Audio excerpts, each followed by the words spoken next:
a director's first film that Ridley Scott himself called perfect. A war movie so brutal the director said it permanently damaged him psychologically, and a Stanley Kubrick masterpiece that got him banned from France for nearly 20 years. These are 15 underrated war movies you absolutely need to watch.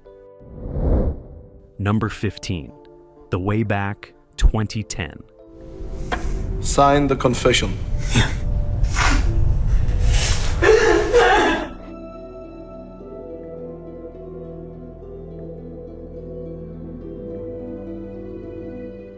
Peter Weir doesn't make bad movies. Master and Commander, Dead Poets Society, The Truman Show.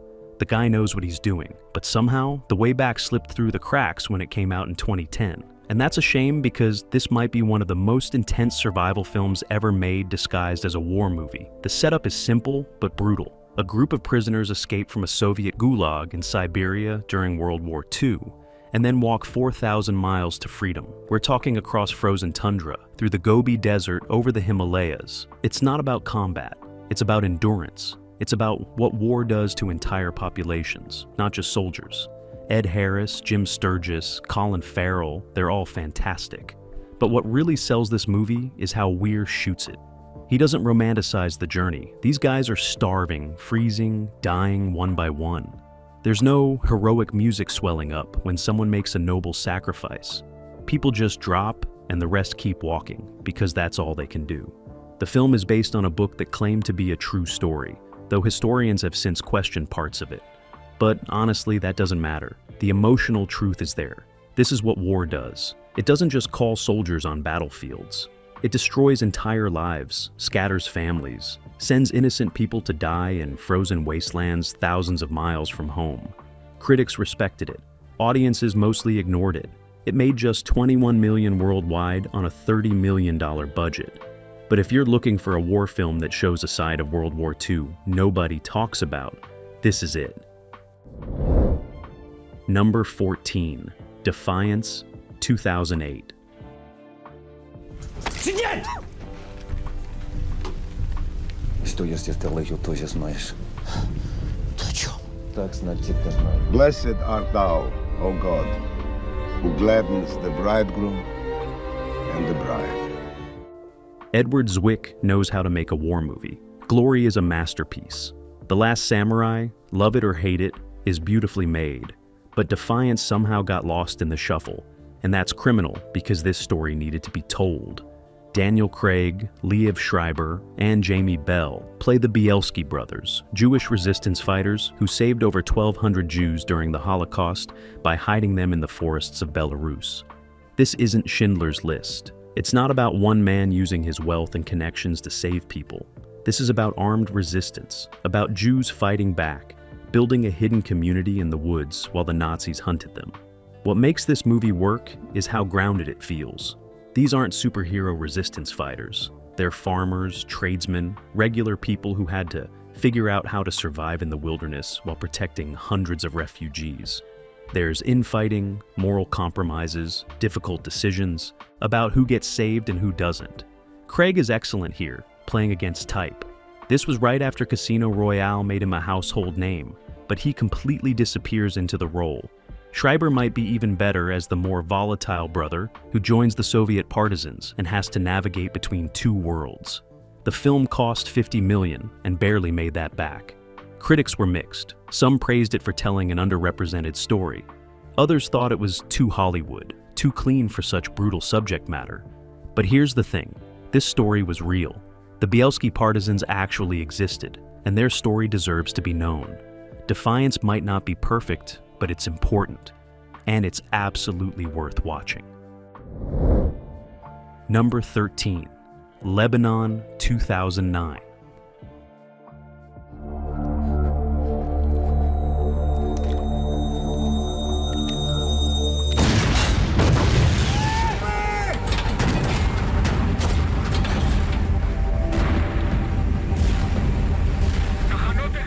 This one's different. The entire film takes place inside an Israeli tank during the 1982 Lebanon War.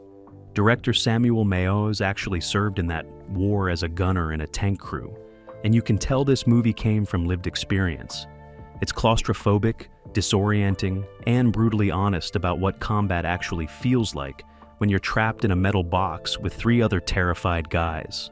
The film opens with the crew getting their orders and then drops you straight into the tank. You never leave. Everything you see outside comes through the gunner's viewport, a tiny circle of grainy imagery that turns human beings into targets. The rest is just the cramped interior, sweat dripping off faces, nerves fraying, mechanical failures, miscommunications, and the slow realization that nobody actually knows what they're supposed to be doing.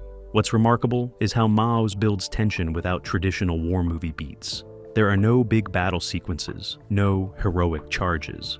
Just 4 young soldiers stuck in a tank, moving through a devastated city, accidentally culling civilians, watching their mission fall apart in real time.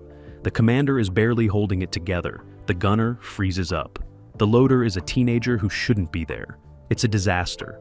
The film won the Golden Lion at Venice in 2009, which shocked a lot of people. This wasn't a crowd pleaser. It's difficult, confrontational, and deeply critical of the Israeli military operation. Some Israeli veterans praised it for its accuracy. Others called it anti-patriotic propaganda. But Mao's never claimed to be making a political statement. He just wanted to show what he saw, what he lived through, and what still haunts him decades later. Number 12. The Siege of Jadotville, 2016.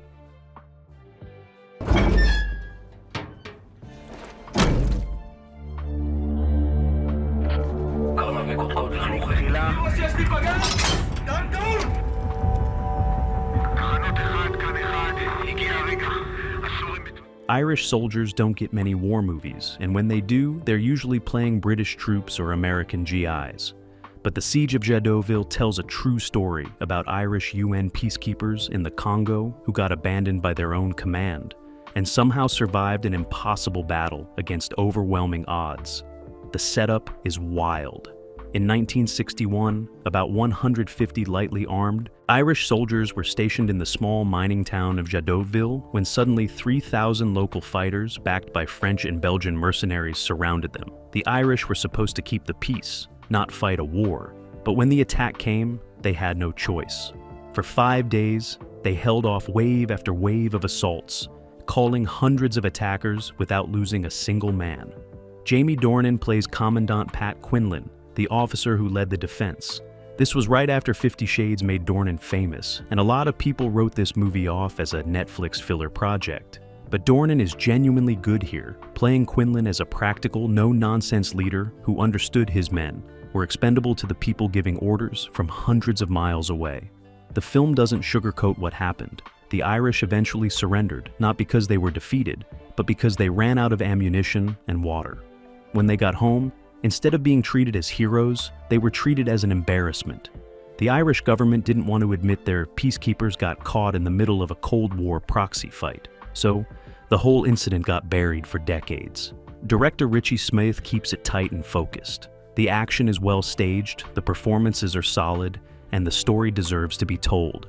It's a shame this went straight to Netflix instead of theaters. Number 11. Taegukgi, The Brotherhood of War, 2004.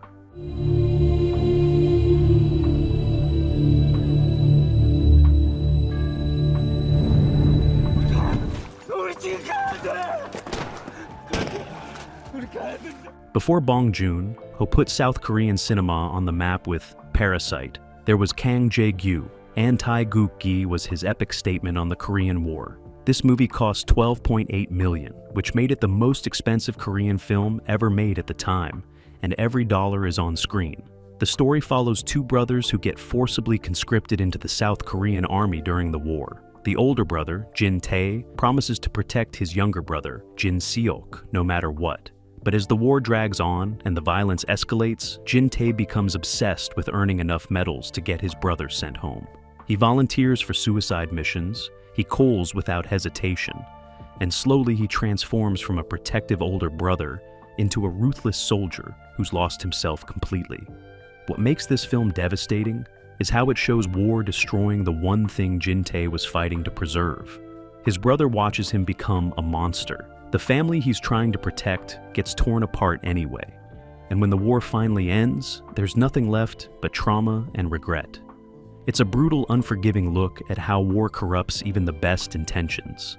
The battle scenes are massive.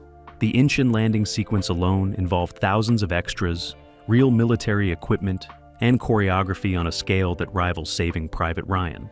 But the film never loses sight of the human story at its center. Director Kang keeps the focus on the two brothers even when the chaos of war threatens to swallow everything. The film was a massive hit in South Korea, breaking box office records and drawing over 11 million viewers. International audiences mostly missed it, which is a shame. This is one of the best war films of the 2000s. Number 10, 71, 2014.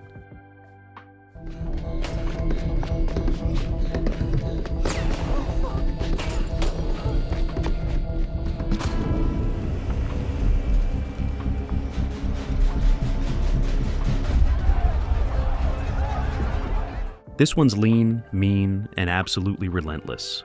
71 drops a young British soldier into the heart of Belfast during the Troubles and then just watches him try to survive the night. No politics, no grand statements, just pure survival thriller, set against one of the most violent conflicts in modern European history. Jack O'Connell plays Gary Hook, a new recruit who gets separated from his unit during a riot in a Catholic neighborhood. He's alone, unarmed, wearing a British Army uniform in a place where that uniform makes him a target for the IRA. The rest of the film is him running, hiding, trying to figure out who he can trust while both sides of the conflict hunt him down. Director Yan Deman shoots this like a horror movie. The city itself becomes hostile. Every corner could hide someone waiting to kill him. Every person he encounters could be setting him up. There's a scene where Hook stumbles into a pub and realizes too late that everyone inside knows exactly who he is. The tension is unbearable. What's smart about the film is how it refuses to pick sides. The IRA fighters aren't cartoon villains, but they're not romanticized either. The British Army isn't heroic, but they're not monsters. Everyone's trapped in a conflict that spiraled beyond anyone's control, and the violence has become self-perpetuating. Hook is just a kid caught in the middle, and the film never pretends his survival means anything beyond getting through one terrible night. Critics loved it.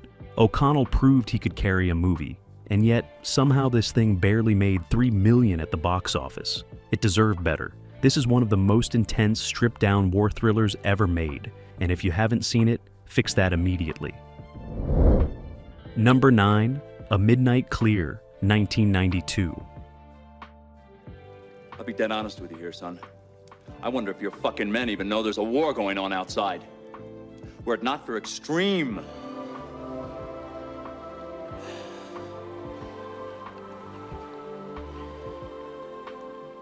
This is one of those war movies that barely made a sound when it came out.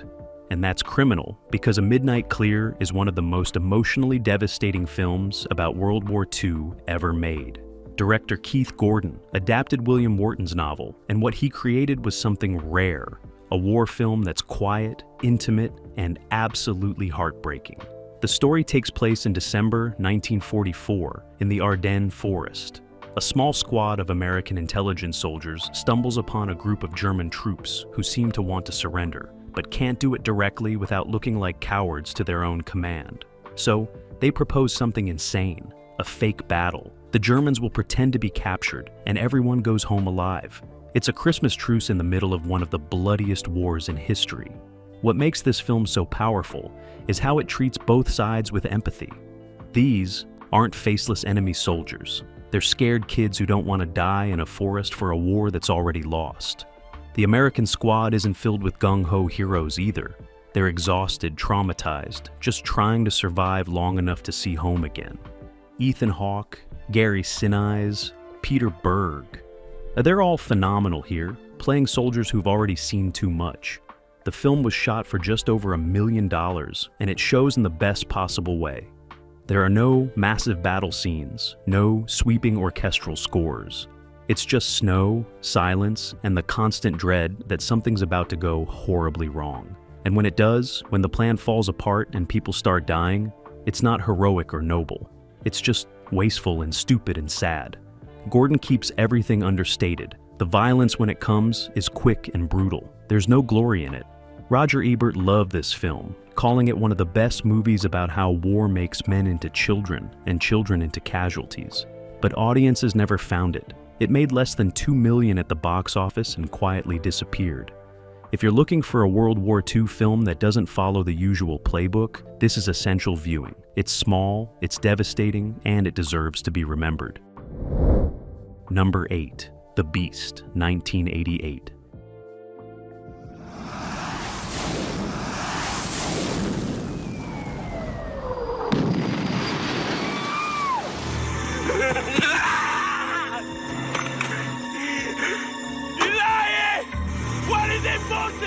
Kevin Reynolds directed this right before he made Robin Hood, Prince of Thieves.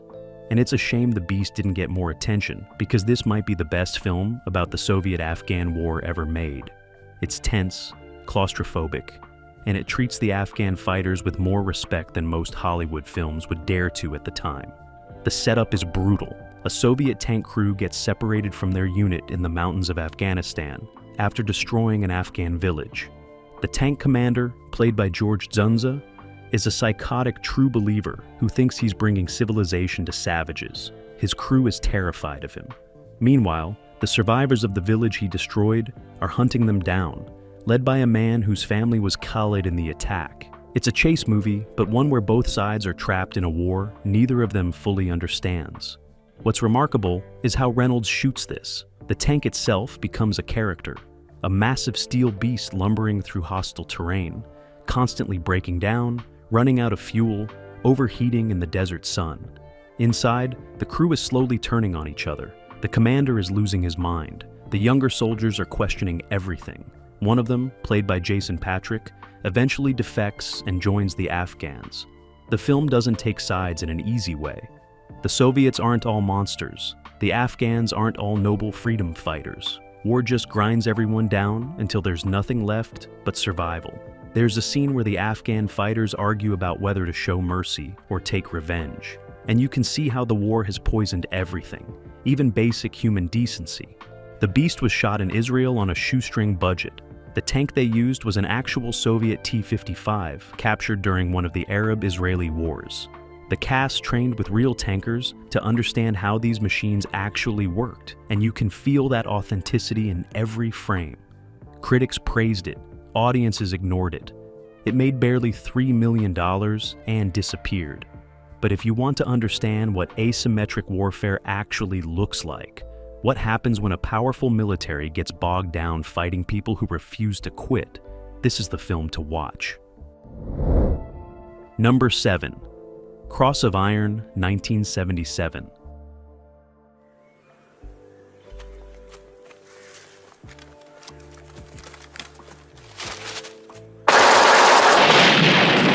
In this century of great wars, no other compares to the mammoth struggle between Nazi Germany. Sam Peckinpah's final war film is also one of his most brutal, and that's saying something coming from the guy who made The Wild Bunch. Cross of Iron takes place on the Eastern Front in 1943, and it doesn't hold back. This is war at its ugliest, most nihilistic, most pointless. And Peckinpah shoots it with his trademark slow-motion violence and unflinching eye for carnage.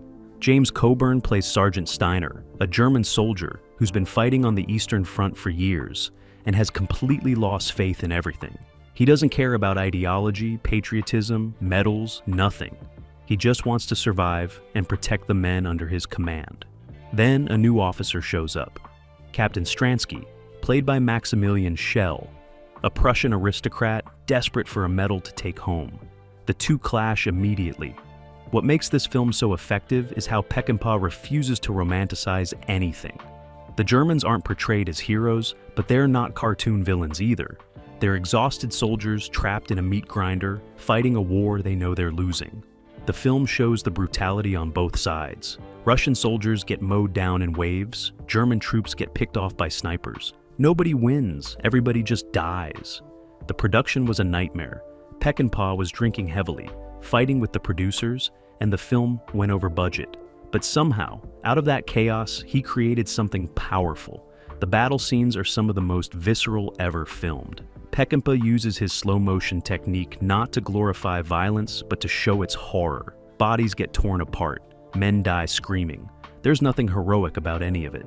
The film ends with one of the most cynical closing shots in war movie history. Steiner survives, but he's laughing hysterically because survival doesn't mean anything anymore. He's seen too much, done too much. And the war just keeps going. Orson Welles called it the greatest anti-war movie ever made. Roger Ebert praised its honesty. But audiences didn't want to watch a World War II film from the German perspective, so it bombed. Today it's recognized as Peckinpah's last great film, a brutal masterpiece that refuses to let anyone off easy. Number 6. The Duellists, 1977.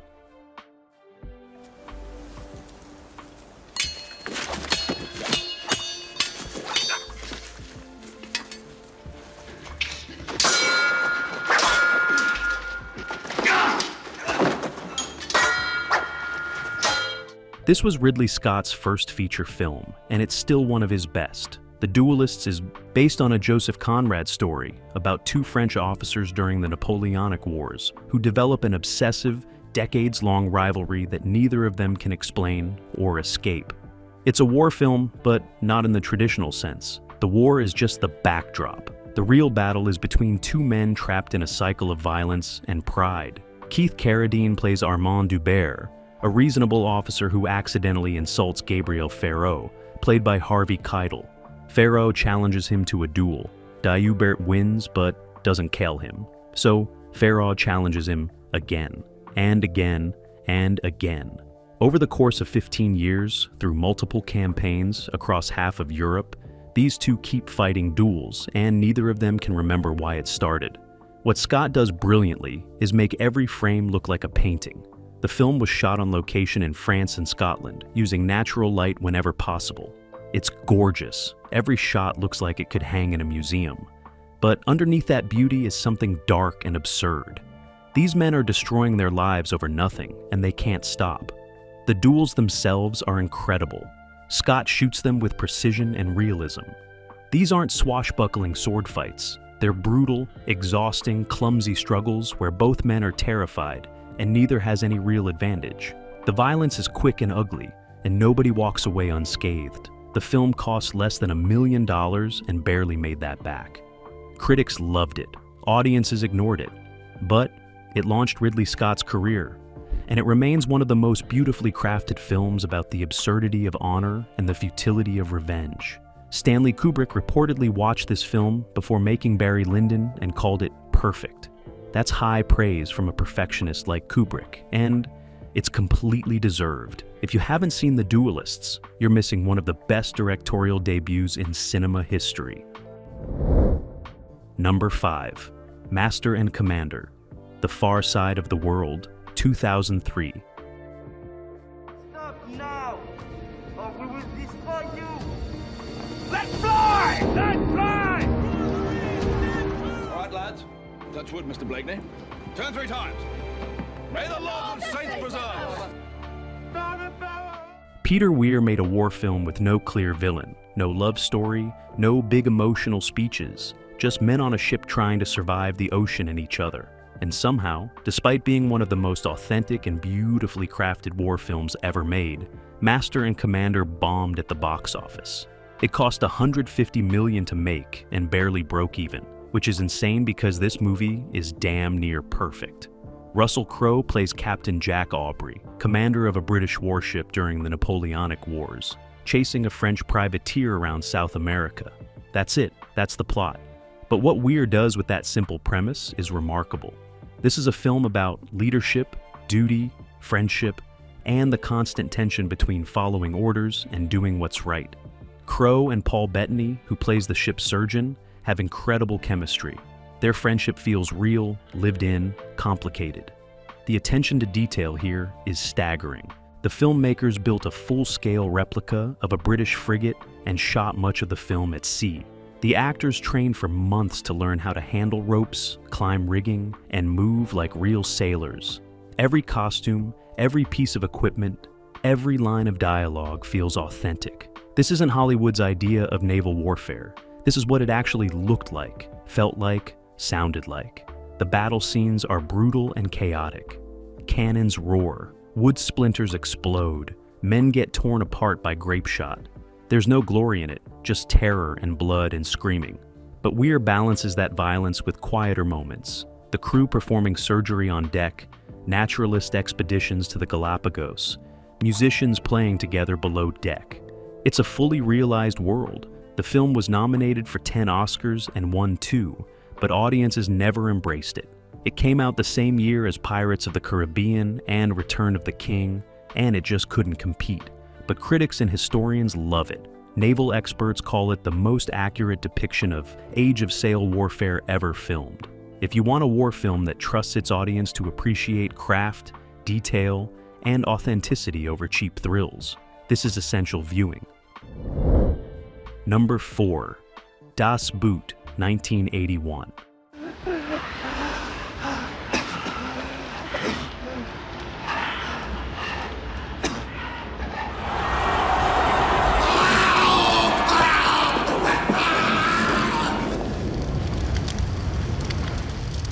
Wolfgang Petersen's submarine epic is one of the most claustrophobic, terrifying war films ever made. Das Boot takes place almost entirely inside a German U-boat during World War II, and it doesn't let you breathe. You're stuck in that metal tube with the crew, feeling every creak, every depth charge, every moment of suffocating tension as they dive deeper and deeper, trying to escape Allied destroyers. What makes this film so effective is how Petersen refuses to glorify anything. These aren't Nazi true believers. They're exhausted sailors doing a job that's going to coal them. The U-boat service had the highest casualty rate of any branch in the German military. 75% didn't make it home. The crew knows this. You can see it in their faces every time they submerge. Jürgen Prochnow plays the captain, a veteran submariner who's seen too many friends die and knows his luck is running out. His performance is incredible, all exhaustion and quiet professionalism. The rest of the cast is equally strong, playing men slowly losing their minds in the dark, breathing recycled air, never knowing if the next depth charge will crush the hull. Petersen shot this thing in sequence inside an actual submarine, set so cramped the crew could barely move the cameras. The actors lost weight during filming. They stopped bathing to look more authentic. And it shows. By the end of the film, these guys look like corpses. The original cut ran over 5 hours. The theatrical version is 2.5, but even that feels like an endurance test in the best possible way. The film was a massive hit in Germany and got 6 Oscar nominations, including Best Director. But American audiences were lukewarm. Watching World War II, filmed from the German perspective, wasn't exactly popular. Still, Das Boot endures. It's regularly cited as one of the greatest war films ever made, and it absolutely earns that reputation. This is essential viewing. Number 3. Come and See, 1985. Kamu baru. Ano babatay? Kamu baru. Отвлекайте, привыкайте.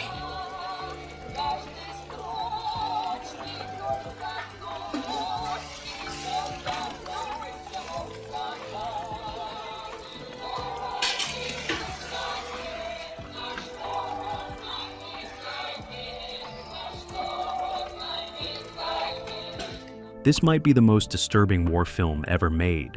Director L.M. Klimov set out to show the Nazi occupation of Belarus from the perspective of a child, and what he created was something that feels less like a movie and more like a descent into hell. Come and See is brutal, hallucinatory, and deeply traumatic. Klimov himself said making it permanently damaged him psychologically. The story follows Flyora, a teenage boy who joins the Soviet partisans thinking war will be an adventure. Instead, he watches his entire village get massacred. He wanders through burning forests and scorched earth, witnessing atrocity after atrocity until his face literally ages from trauma. The actor, Alexei Kravchenko, was hypnotized for some scenes because the material was so intense. What makes this film so effective is how Klimov shoots it. The sound design is overwhelming, gunfire and screaming and ringing ears. The camera stays uncomfortably close to Flyora's face, watching innocents die in real time. There's a scene near the end where German soldiers herd villagers into a church and burn it down. Klimov used real footage and survivor testimony to recreate it. It's unbearable to watch. The film was banned or heavily censored in multiple countries. Critics called it too disturbing for general audiences. But Klimov didn't care. He wanted people to understand what the Nazi occupation actually meant for the people who lived through it. Over 2 million Belarusians died during World War II, a quarter of the population. Come and See doesn't let you forget that. This isn't entertainment, it's an act of witness. Roger Ebert called it one of the most devastating films ever about anything. If you can handle it, watch it once. You'll never forget it. Number 2, Paths of Glory, 1957. These men are charged with cowardice in the face of the enemy and will be tried for that offense. Mr. Prosecutor. I have only one last thing to say to you, George. The man you stabbed in the back is a soldier. Stanley Kubrick made a lot of masterpieces, but Paths of Glory might be his most morally clear film. It's about World War I, the French army, and 3 soldiers executed for cowardice after their commanding officers ordered them into an impossible attack just to advance their own careers. It's a film about how war chews up soldiers and spits them out, while the people giving orders never face consequences. Kirk Douglas plays Colonel Dax, a lawyer-turned-officer who tries to defend the men at their court-martial. But the trial is rigged from the start. The generals need scapegoats, and these 3 soldiers are convenient. Douglas is phenomenal, playing a man who still believes in justice even as he watches it get crushed by military bureaucracy and aristocratic privilege. Kubrick shoots the trench warfare scenes with his characteristic precision. The tracking shots through the trenches are legendary, the camera gliding past soldiers covered in mud, waiting to die. The attack sequence is chaos, men getting mowed down by machine guns, bodies piling up in no man's land.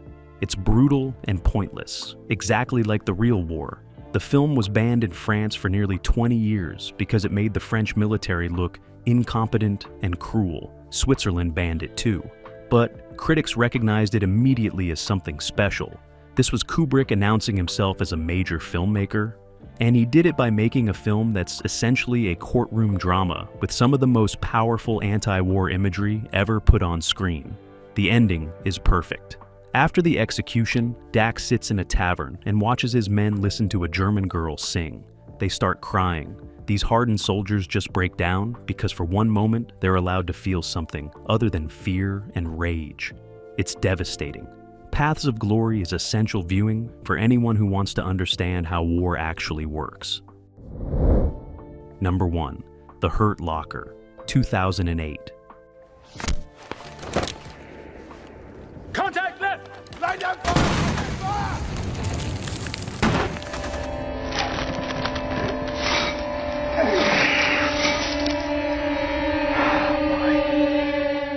Kathryn Bigelow made history with The Hurt Locker, becoming the first woman to win Best Picture and Best Director at the Oscars. But more than that, she made one of the most visceral, psychologically complex war films about the Iraq War. This isn't a film about politics or why we went to war. It's about what war does to the people who can't function without it. Jeremy Renner plays Sergeant William James, a bomb disposal expert who's reckless, brilliant, and completely addicted to the adrenaline rush of defusing IEDs. He's good at his job, maybe the best, but he's also putting his team at risk because he refuses to follow protocol. The film follows his unit through their rotation in Baghdad, defusing bombs, getting shot at, slowly losing their minds. What makes this film so effective is how Bigelow shoots it. The camera is handheld, chaotic, disorienting. You feel the heat, the dust, the constant paranoia that everyone around you might be an enemy. The bomb disposal sequences are masterclasses in tension. James approaches an IED, and you watch every step, every wire he cuts, knowing one mistake means everyone dies. The film was made for $15 million and looked like it cost 5 times that. Bigelow shot in Jordan, using real locations that looked exactly like Iraq. The cast trained with actual bomb disposal techs. Everything feels authentic, lived in, real. And the psychological portrait of James is devastating. He's not a hero. He's a man so broken by war that he can't exist anywhere else. The Hurt Locker beat Avatar at the Oscars, which shocked everyone. It made $49 million worldwide, a fraction of what Avatar earned. but it deserved every award it got. This is essential viewing. War movies don't need massive budgets or Hollywood stars to be powerful. Sometimes the best ones are the small, uncomfortable films that force you to sit with the violence, the chaos, and the aftermath. These 15 films earned their place on this list because they refuse to lie about what war really is.